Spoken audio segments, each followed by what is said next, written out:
Students, BSc third year में आप सभी का स्वागत है। स्टूडेंट्स, आप सभी को मैट्रिक स्पेस पढ़ाया जा रहा था। मैट्रिक स्पेस में हमने जाना ओपन स्फीयर क्या होता है, ओपन सेट क्या होता है, इंटीरियर पॉइंट क्या होते हैं। तो वहाँ ये बताया गया कि ऐसा सेट जिसके सारे के सारे पॉइंट उसके इंटीरियर पॉइंट होते हैं, ऐसे सेट को हम कहते हैं ओपन सेट। अब इंटीरियर पॉइंट होने के लिए हमको क्या दिखाना होगा? हम अगर कहते हैं कि ये आपका XD कोई मैट्रिक स्पेस है और ये इसका कोई सबसेट है और स्मॉल x अगर यहाँ बिलोंग कर रहा है, या आप कह रहे हैं कि x जो है वो A का इंटीरियर पॉइंट होगा, तो हमको कोई ना कोई रेडियस R ऐसा मिलना चाहिए कि x को सेंटर मान के जब ओपन स्फीयर बनाए तो वहाँ कहाँ कहाँ चला जाए, वो कंटेन हो जाए कहाँ पर, A में कंटेन कर जाए। ठीक, तो ऐसे में हम कहेंगे x हमारा क्या है, इंटीरियर पॉइंट है किसका, A का। ठीक, अब इस पर कुछ थ्योरम्स हैं, आगे देखते हैं क्या क्या थ्योरम हमें आज पढ़ना है। ये सारे इंपॉर्टेंट हैं एग्ज़ाम के पॉइंट ऑफ व्यू से और कॉन्सेप्ट के पॉइंट ऑफ व्यू से भी। जैसे पहला थ्योरम कहता है, 1 मिनट, पहला थ्योरम कहता है a set G is open if and only if it is union of open sphere. अर्थात अगर कोई सेट G जो है ओपन सेट तभी होगा जब G को हम ओपन स्फीयर्स के यूनियन के रूप में लिख सकते हैं। ठीक, तो इसको ज़रा समझ लेते हैं। पहले हम मान लेते हैं कि G क्या है, ओपन सेट है, तो दिखा देंगे कि उसको ओपन स्फीयर के यूनियन में लिखा जा सकता है। दूसरी चीज़, ओपन स्फीयर्स के यूनियन को हम क्या कहते हैं कि वह G है। आपको याद होगा, आपने एक थ्योरम पढ़ा था कि at each point of open sphere there is open sphere contained in it. Clear, यानी किसी भी ओपन स्फीयर के प्रत्येक पॉइंट पर हम क्या बना सकते हैं, ओपन स्फीयर बना सकते हैं, जो बड़े वाले ओपन स्फीयर में क्या हो जाए, कंटेन हो जाए। ये अगर आपका बड़ा वाला ओपन स्फीयर है SXR, तो इसमें क्या हो, ये सारे पॉइंट पर हम ओपन स्फीयर बना सकते हैं और वो सब के सब क्या होंगे, बड़े वाले ओपन स्फीयर में कंटेन हो जाएंगे। इसी को हमने और करके लिखा था कि an open sphere is a open set, ये लिखा था, याद रहोगा आपको। यानी इसके सभी के सभी पॉइंट क्या हैं, इसके इंटीरियर पॉइंट है। अब देखिए, इस ओपन स्फीयर के सारे पॉइंट ओपन इंटीरियर पॉइंट होंगे। क्यों? क्योंकि इन सभी पॉइंट पर आप ओपन स्फीयर बनाएंगे तो SXR में कंटेन हो जाएगा। अर्थात ये जो ओपन स्फीयर है हमारा क्या है, इसके सारे के सारे पॉइंट इंटीरियर पॉइंट हैं और ये ओपन स्फीयर खुद क्या हो जाएगा, एक ओपन सेट। तो वहाँ हमने थ्योरम के फॉर्म में लिखवाया था और करके कि an open sphere is a open set, तो उसका भी हम यहाँ पे यूज़ करेंगे। चलिए, तो देखिए, पहले हम मान लेते हैं let G is open set. मान लेते हैं G क्या है, ओपन सेट है। ठीक, then for all x belongs to G there exist a radius R। चूँकि ओपन सेट है G, तो दो बातें याद रखिएगा। G ओपन सेट है मतलब नंबर 1, उसके सारे के सारे पॉइंट क्या होंगे, इंटीरियर पॉइंट होंगे। यानी उन सभी पॉइंट को अगर हम सेंटर मान के ओपन स्फीयर बनाएं तो उन सभी पॉइंट्स पर हम ओपन स्फीयर क्या हो जाएंगे, G में कंटेन कर जाएंगे। ठीक, तो इसको समझने का प्रयास कीजिएगा। क्या कहता है, कहता है कि let G is an open set. ठीक, कहाँ पर, XD में। Then for all x belongs to G, हमको एक रेडियस R ऐसा मिलेगा कि SXR कहाँ कंटेन कर जाएगा, G में। ठीक, अब SXRX अगर G में कंटेन कर जाएगा तो ओपन स्फीयर में आप x को वेरी करते चले जाइए। ये अगर G है आपका और x कहाँ बिलोंग कर रहा है, G में, और G कैसा सेट है, ओपन सेट है, यानी इसके सारे पॉइंट क्या होंगे, इस दिए गए सेट के इंटीरियर पॉइंट होंगे। यानी आप x यहाँ वेरी करते चले जाइए और उन सब का यूनियन ले लीजिए, तो वो सभी के सभी ओपन स्फीयर तो रहेंगे G में ही। अर्थात हम लिख सकते हैं इस चीज़ को कि union of SXR where x varying x is element of G, वो कहाँ कंटेन कर जाएगा, G में। तो ये बात आपको लिख दिया गया, यहाँ पर देख रहे होंगे।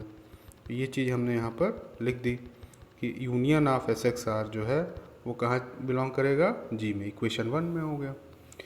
Also G can be expressed है। अब G क्या है, G को आप ऐसे भी लिख सकते हैं, यूनियन ऑफ सिंगल्टन x। अब ये सिंगल्टन x क्या है, for all x belongs to G। यानी वो जो आपने G बनाया था, इस G के जो सारे पॉइंट्स थे ये क्या थे, ओपन स्फीयर। इन्हीं को सेंटर मान के आप ओपन स्फीयर बना रहे थे। तो आप क्या रहे हैं, G के प्रत्येक पॉइंट क्या हैं, इसके इंटीरियर पॉइंट हैं। ठीक, यानी इन सारे पॉइंट्स को आप अगर कलेक्ट कर लें और इनका यूनियन ले लें तो ये तो सारे ओपन स्फीयर के क्या बनेंगे, सेंटर बनेंगे। तो इनका भी यूनियन क्या हो जाएगा, हम कह सकते हैं कि वो G के बराबर है। क्योंकि इन सब का यूनियन आप करते चले जाएंगे ऐसे ऐसे ऐसे ऐसे ऐसे ऐसे ऐसे, तो ये पूरा का पूरा क्या बन जाएगा, जी बन जाएगा। तो हम जी को क्या लिख सकते हैं, यूनियन ऑफ सिंगल्टन एक्स, अर्थात प्रत्येक इस पॉइंट के यूनियन, ठीक है ना। जितने भी इसके जी के अंदर जितने भी पॉइंट हैं उन सब का हम अगर यूनियन कर दें तो वो सभी पॉइंट चूँकि क्या इंटीरियर पॉइंट हैं, और उन सब का अगर यूनियन ले लें तो जी को हम यूनियन ऑफ सिंगल्टन एक्स लिख सकते हैं। और इसके आगे सिंगल्टन एक्स क्या होता है, सिंगल्टन एक्स को हम ऐसे लिख सकते हैं कि सिंगल्टन एक्स पर हर सिंगल्टन एक्स के यूनियन पर हम ओपन स्फीयर बनाएंगे, तो ओपन स्फीयर तो इस सिंगल्टन एक्स को क्या करेगा, कंटेन करेगा, क्योंकि आप उस एक्स को सेंटर मान करके ओपन स्फीयर बनाएंगे तो वो ओपन स्फीयर में क्या हो जाएगा, ये वाला पॉइंट एक्स कंटेन कर जाएगा। तो ये चीज़ यहाँ लिख दी गई। तो यहाँ से हमको क्या मिल गया कि जी जो है वो कंटेन कर गया क्या, union of open sphere S X R. अब इक्वेशन 1 और इक्वेशन 2 इन दोनों को ज़रा मिलाइए तो क्या मिल रहा है, इक्वेशन 1 और इक्वेशन 2 से हमें मिल जा रहा है जी बराबर union of open sphere S X R X, ठीक। तो ये हमको मिल गया कि ओपन सेट को हम, अगर जी कोई ओपन सेट है तो उसे हम ओपन स्फीयर्स के यूनियन के रूप में लिख सकते हैं।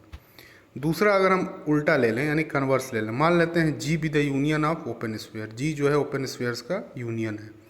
तो हम अभी बता रहे थे, आप पिछले थ्योरम में क्या पढ़े हैं, each open sphere is a open set, तो हर ओपन स्फीयर क्या होगा, एक ओपन सेट होगा।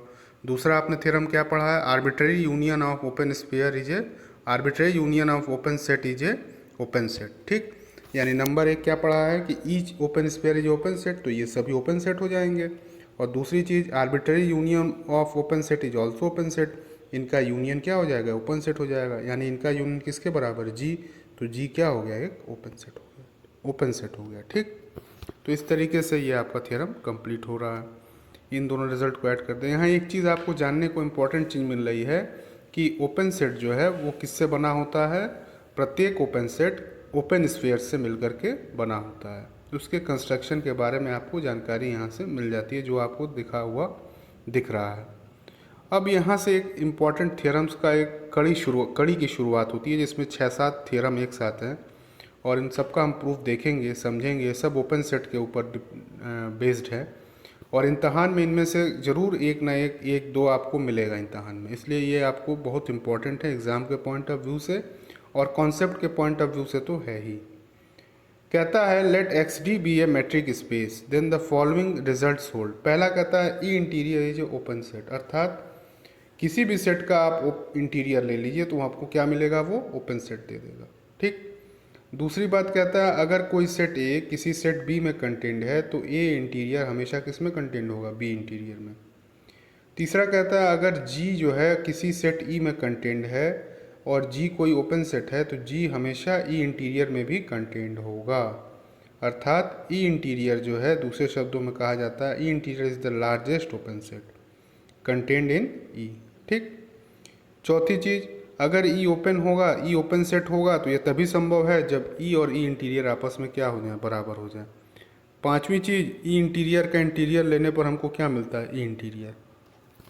छठवीं चीज़, ए और बी कोई अगर सेट हैं तो ए इंटरसेक्शन बी का interior A interior intersection B interior के बराबर होता है। सातवीं चीज़, ए इंटीरियर यूनियन बी इंटीरियर हमेशा कंटेंट होता है ए यूनियन बी के होल इंटीरियर में। एक एक करके इनका प्रूफ देखेंगे, एग्जाम के पॉइंट ऑफ व्यू से बहुत इंपॉर्टेंट है। चलिए पहला प्रूफ देखते हैं कि हमें दिखाना है ई इंटीरियर क्या है, एक ओपन सेट है, यानी ई इंटीरियर के प्रत्येक पॉइंट उसके क्या होंगे, इंटीरियर पॉइंट होंगे, यही हमको दिखाना है। तो to show that interior of any set is open set, मान लेते हैं let E is contained in capital X.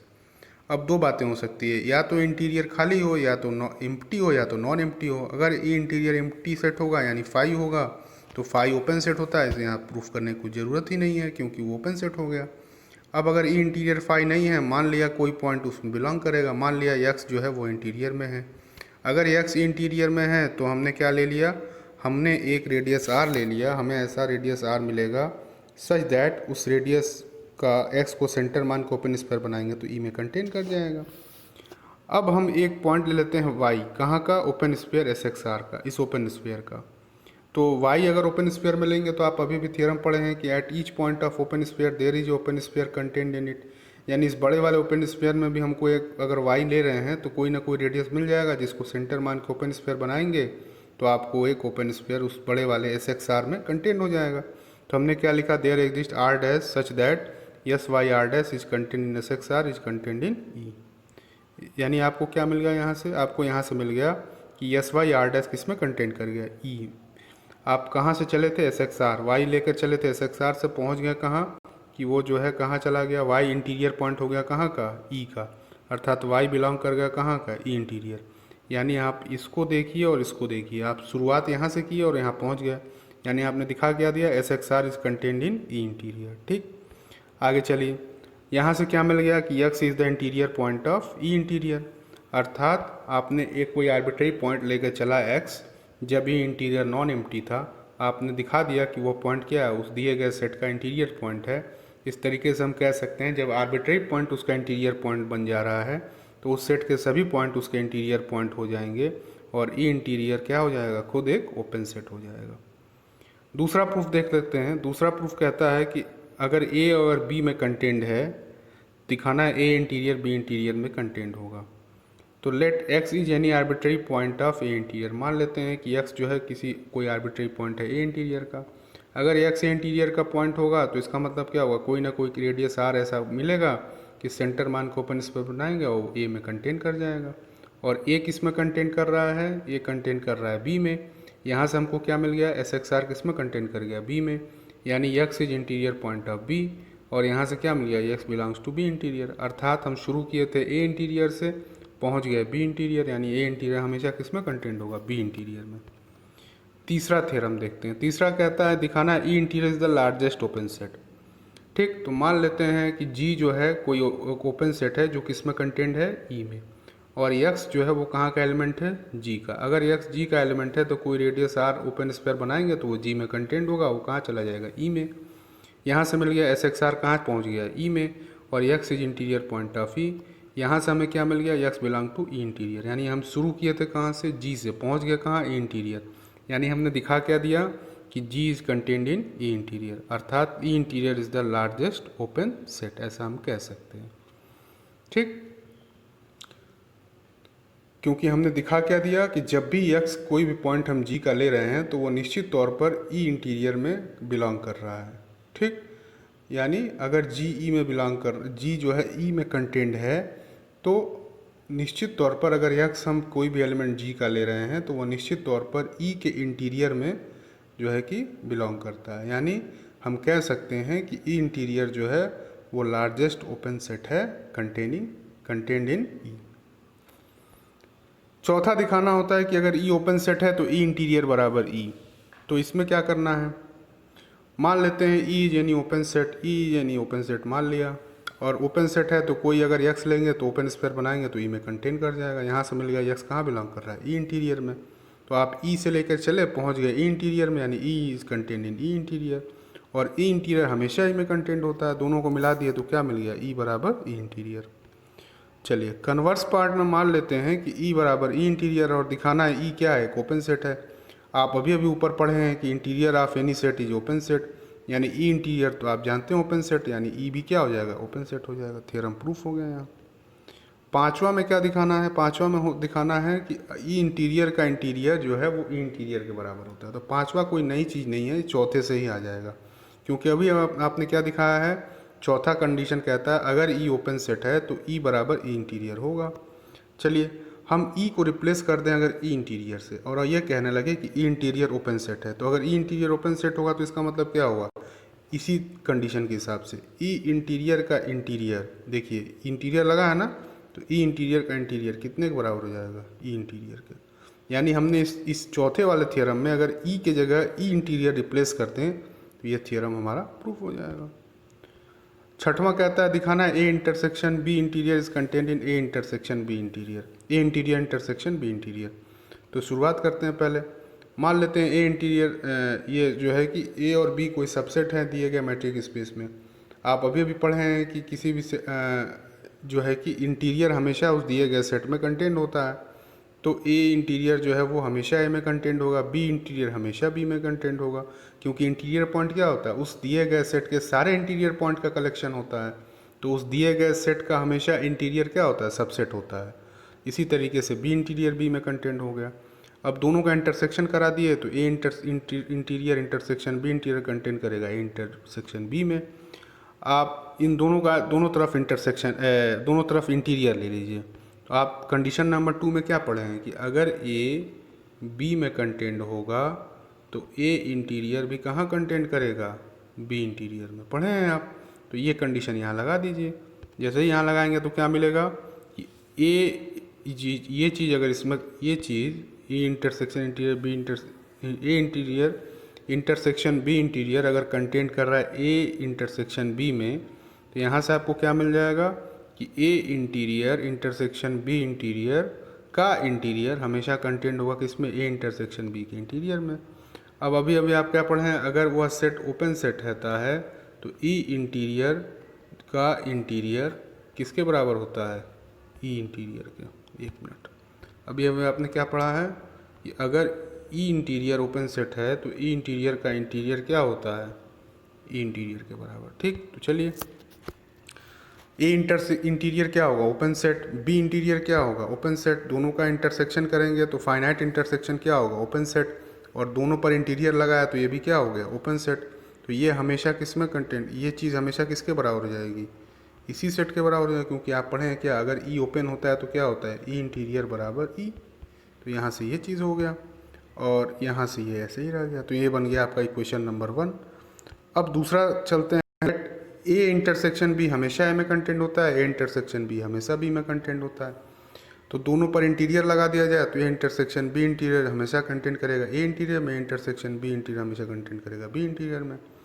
अब जो है कि ए इंटरसेक्शन बी इंटीरियर अगर लगा दे रहे हैं तो दोनों तरफ इंटरसेक्शन ले ले तो ये चीज़ आपको मिल जाएगी। यहाँ से 1 और 2 से हमको क्या मिल रहा है, ये दोनों आपस में बराबर हो जाएंगे। चलिए 7वां की तरफ चलते हैं। 7वें में क्या दिखाया, to show that A interior union B interior is contained in A union B whole interior. यहाँ बराबर नहीं लगा, ध्यान दीजिएगा। तो ए हमेशा ए यूनियन बी में कंटेंट होगा, बी हमेशा बी ए यूनियन बी में। कंडीशन नंबर 2 अप्लाई करते हैं तो क्या मिल जाएगा, ए इंटीरियर इसमें कंटेंट कर जाएगा, बी इंटीरियर इसमें कंटेंट हो जाएगा। अब A union B interior content करेगा A union B whole interior. ठीक, काउंटर एग्जाम्पल में हम इसी चीज़ को दिखाएंगे। यूजुअल मेट्रिक स्पेस में अगर आप कोई सेट ए ले रहे हैं जो कि क्लोज इंटरवल ए बी बराबर है, बी ले रहे हैं जो कि क्लोज इंटरवल बी सी के बराबर है, तो ए इंटीरियर यानी इसके सारे इंटीरियर पॉइंट का कलेक्शन, हमने बताया था क्लोज इंटरवल ए बी के सारे इंटीरियर पॉइंट के कलेक्शन क्या होते हैं। ये अगर आपका ए और बी है तो इसके इंटीरियर पॉइंट के कलेक्शन में कौन से होते हैं, सारे अंदर के पॉइंट इसके इंटीरियर पॉइंट हो जाएंगे।